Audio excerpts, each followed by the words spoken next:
저는 현대산업개발이 지금 아시아나항공에 대한 인수를 지금 취소할 수도 있다, 이런 이제 뉴스가 나오고 있습니다. 지금 애경하고 아시아나항공 인수전에서 1조 이상을 더 썼죠. 미래에셋과 전략적인 재무 파트너 협력 관계를 통해서 아시아나항공을 인수를 했는데, 지금 코로나 사태 때문에 아시아나항공의 적자가 계속해서 늘고 있다는 겁니다. 그래서 과연 이 기업을 인수해야 되냐 말아야 되느냐, 이런 뉴스가 지금 나오고 있는데, 저는 현대산업개발이 정몽규 회장이 아마 아버님 돌아가신 이후로 회사를 나름대로 잘 경영해서 어찌됐건 간에 현대산업개발이 성장을 했고, 부동산 건설보다는 부동산 전문 회사로서 굉장히 나름대로의 특색을 갖추고 있는 상황에서 무리하게 차입을 통해서 아시아나항공을 인수했다. 결과가 좋지 않을 거라고 예상합니다. 이거 5년, 10년 뒤에 다시 토해내야 될 거예요.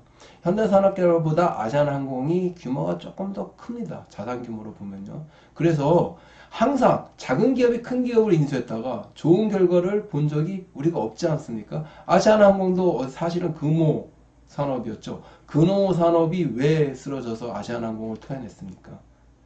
자기보다 훨씬 덩치가 큰 대우건설이 인수했다가 이 꼴 난 거 아니겠습니까? 자, 기사를 한번 보시면서 한번 보죠.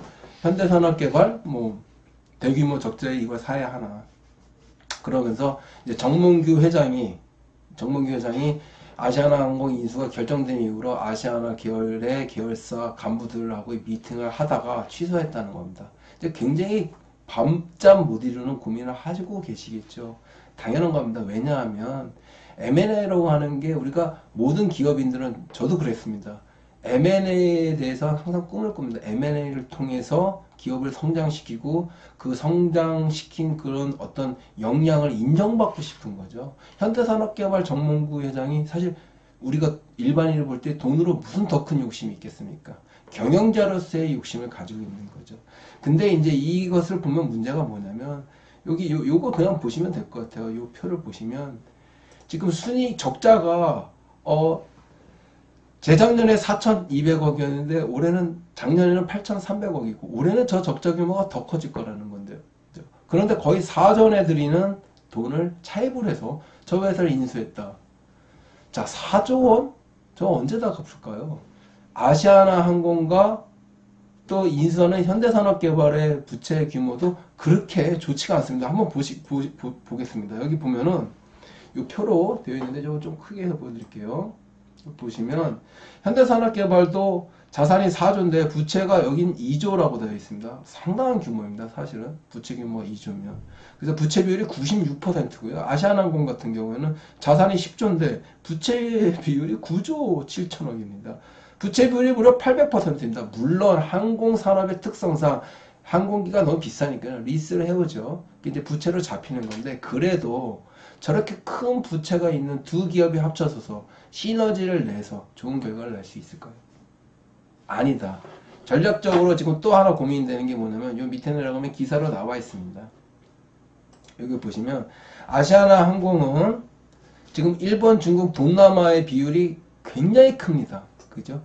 거의 8, 90%가 여기 있고, 돈이 좀 되는 미주나 유럽은 2.4, 7.4%밖에 되지 않는다는 거예요. 지금 한일 간의 무역 분쟁이 하면서 일본 관광객 상호 지금 없죠. 거의 없습니다. 그러니까 얼마 전에 기사 봤는데 일본 가는데 2만 원이면 간다는 거예요. 비행기로. 그죠? 강남역에서 택시 타고 삼성동까지 오는데도 막히면 2만 원 나옵니다. 그리고 중국은 지금 코로나 사태 때, 그전에는 사드 보복도 있었고요. 그러니까 아시아나 항공의 구조적으로 수익을 극대화시킬 수 있는 노선을 가지고 있지 않다는 거예요. 근데 이런 사태에서, 이런 상황에서 과연 인수를 했을 때 좋은 결과가 나올 수 있을까? 아니라고 이제 판단을 하고 있고, 많은 사람들이 판단하고 있고요. 정명구 회장도 아마 그런 고민을 하고 있지 않을까 생각됩니다. M&A로 성장한 기업이 어디 있을까요? 우리나라에는. 해외에는 굉장히 많이 있죠. 우리나라에서는 대표적인 게 대우입니다. 대우는 문어발식 확장을 했고요. 거의 모든 기업을 인수를 해서 회사를 키웠습니다. 근데 어떻게 됐죠? 자체적으로 성장한 삼성이나 LG나 현대 같이 자체적으로 성장하는 회사는 굉장히 탄탄한 기반을 가지고 있습니다. 근데 M&A를 통해서 하는 기업은 경기가 확장할 때는 무한히 막 확장을 하죠. 근데 나라가 어려울 때 IMF라고 하는 큰 위기가 왔을 때 어떻게 됐습니까? 대우 분해됐죠. 그리고 그 분해된 대우건설을 인수한 아시아나 금호 산업도 공중분해됐습니다. 금호라고 하는 회사도 굉장히 탄탄한 회사입니다. 원래 고속도로 운수였죠. 고속도로 하다가 항공으로 넓히면서 사세를 굉장히 확장했고 또 금호화학이 굉장히 탄탄한 그런 기업입니다. 그래서 그렇게 탄탄한 기업이 그 회장님이 무슨 욕심이 있었겠어요? 자기도 인정받고 싶다. M&A를 통해서 대우 인수했다가 망했습니다. 그죠? 저는 현대산업개발도 건설과 부동산 개발이에요. 건설에서 부동산 개발로 특화시키면서 나름 굉장히 특색 있는 그룹을 만드는 것을 성공했는 것은 분명합니다. 정몽규 회장이 이세 경영인으로서.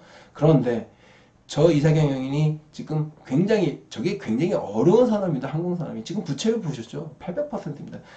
그렇지 않아도 또 항공 운수업계도 저렇게 경기를 심하게 타고 있는 적자 기업을 부채에 들여서 인수를 했다 하면 안 되겠죠. 시너지 못 냅니다.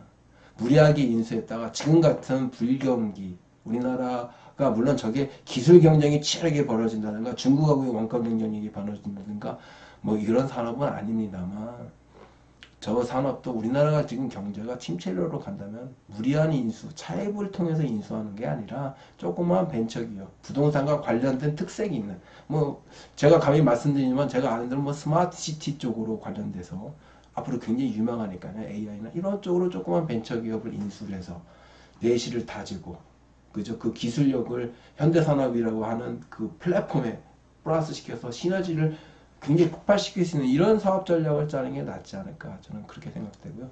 지금 저는 지켜보겠습니다. 저는 정몽규 회장이 올바른 판단은 여기서 물론 큰 위약금을 내야 될 겁니다만 여기서 스탑하고 인수하지 않고 HDC 현대산업개발을 올바르게 집중해서 경영하는 게 그게 올바른 판단이라고 생각됩니다. 제가 오늘은 이거에 대해서 영상을 좀 올렸고요. 여러분들 좋았으면 좋아요 버튼 꾹 눌러주시기 바랍니다. 더 좋은 영상으로 여러분한테 다가가겠습니다. 감사합니다.